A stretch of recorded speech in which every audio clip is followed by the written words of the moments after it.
This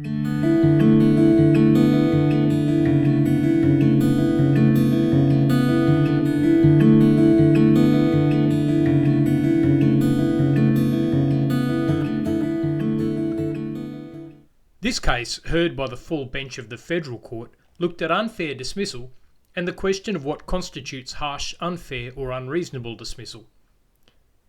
In mid to late 20th century Australia, unions had much more control over what went on in workplaces than they do today.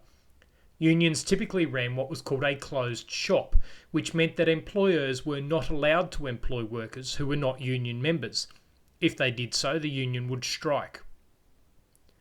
Reginald Gregory was an electrician in the Philip Morris cigarette factory in Melbourne. At the start of the story, he was a union member. In fact, he was a union official. However, he had a falling out with some other union members and was expelled from his union. Philip Morris took the view that he had breached his employment contract by failing to remain a union member, and they dismissed him. Later, the union restored Mr. Gregory to membership, and he indicated that he wanted to report for work.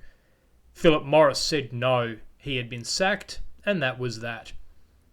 The Federal Court had no objection to the fact that he had been sacked for not holding a union card. In the Australian workplace landscape of the 1980s, this was quite normal. The court held, however, that the company had acted too quickly and that it would have been more reasonable for the company to place him on some sort of suspension to give him a period of time in which to become a member of a union. Had they done that, of course, when his union membership was restored, he would have been straight back to work with no difficulty. The court, assessing the question of harsh, unfair and unreasonable, said the dismissal would only be unfair if it is harsh of the employer to impose as well as being harsh in its effect on the employee, or unjust of the employer to impose as well as working injustice to the employee. The test which was applied came from the relevant award, which specified that workers could not be dismissed in a harsh, unfair or unreasonable way.